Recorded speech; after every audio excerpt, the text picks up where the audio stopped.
Si vous avez suivi les derniers podcasts, vous avez vu que je suis parti avec vous dans une aventure qui est celle d'essayer de comprendre la morale fondamentale et derrière les fondements métaphysiques qui nous permettent de nous construire.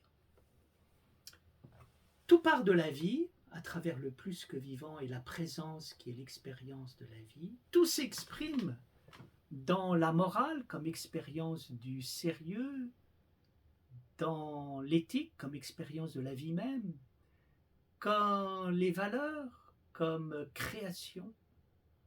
Mais cela ne va pas encore assez loin. Il nous faut rentrer dans le dur de l'expérience. Et rentrer dans le dur de l'expérience, c'est rentrer dans notre chair. Et dans notre chair, il y a les émotions, il y a les passions. Et c'est là que les choses se passent. Les passions renvoient à ce qui nous attache, à ce qui nous lie. Et ce qui nous lie est double. Ce qui nous lie, c'est ce qui nous relie. Mais ce qui nous lie, c'est aussi ce qui nous attache et qui nous enferme. Je peux être attaché parce que je ne suis pas relié. Je peux être relié parce que je ne suis pas attaché. Les pères du désert, la grande tradition de la spiritualité chrétienne, associent l'expérience du plus que vivant, de la présence divine, avec en même temps l'expérience des passions. Qu'est-ce qui nous lie? Qu'est-ce qui nous délie? Qu'est-ce qui nous attache et nous entrave? Qu'est-ce qui nous délie de nos entages et de nos entraves et de nos attaches? C'est ce que nous allons voir en revenant sur la dualité qu'il y a entre le paradis et l'enfer. Le paradis et l'enfer, ce sont d'abord des images religieuses. Paradis, lieu idéal où règne la lumière et la beauté divine. L'enfer, lieu sombre, terrible, où les damnés souffrent. Le paradis et l'enfer n'est pas simplement religieux. Le paradis et l'enfer désignent notre humanité.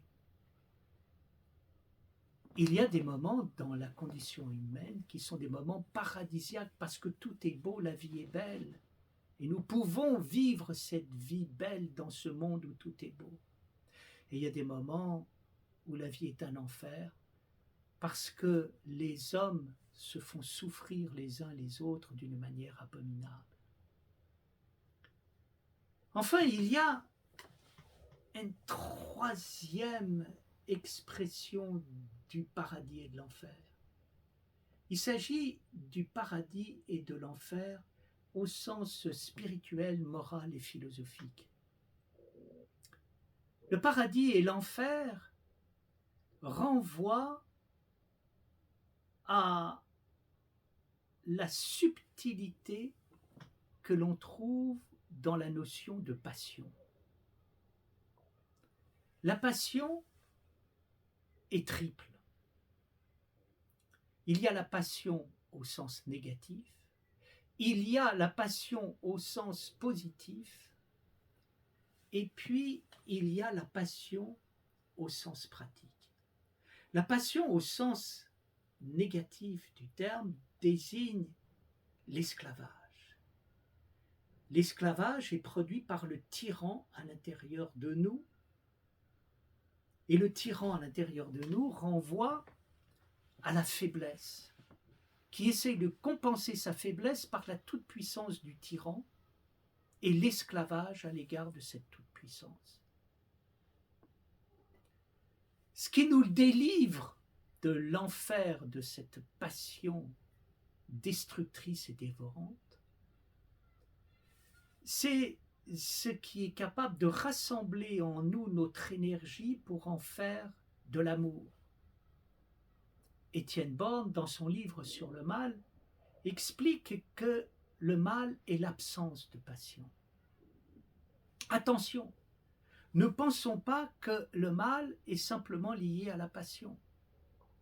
Dans la passion, il y a le tyran. Mais dans la passion, il y a l'énergie de l'amour qui adhère, se lie, se donne et transforme tout en adhérant, en se donnant et en aimant. Si on tue les passions, on risque de tuer la passion. Ne tuons pas la passion en voulant tuer les passions. Mais servons-nous au contraire de l'énergie des passions pour la transmuter, la transfigurer en énergie créatrice. En ce 6 août, nous sommes dans le jour de la transfiguration.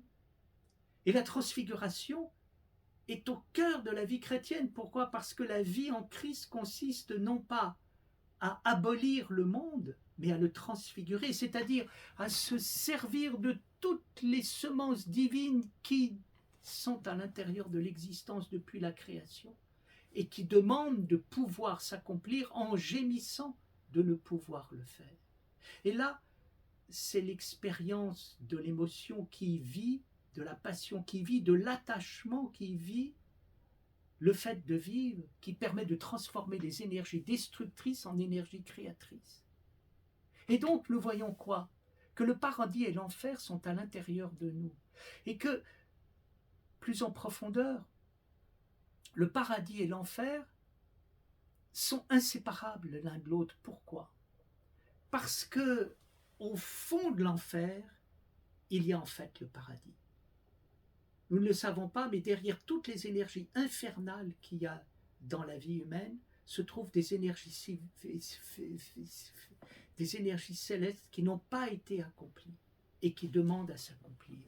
D'où la profondeur ici du discernement spirituel et de l'expérience spirituelle qui consiste à rentrer dans le cœur de l'homme pour se saisir de toutes les énergies de l'homme qui n'ont pas été accomplies afin que celles-ci s'accomplissent.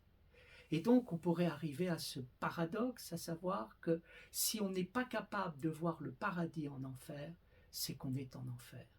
C'est ce qui est dit dans une autre manière dans la sagesse indienne. Il est dit, si tu n'es pas capable de voir le paradis à l'intérieur de l'enfer du monde, c'est que tu es dans l'enfer du monde. Eh bien, on retrouve la même sagesse qui est développée par les pères du désert, c'est-à-dire l'amour de Dieu est plus fort que tout, et il se trouve à l'intérieur de tout, là où on pense qu'il n'existe pas. Donc ce que nous allons voir, c'est comment la véritable morale se moque de la morale banale qui veut détruire les passions, pour au contraire transfigurer les énergies qui se trouvent en nous et que nous ignorons.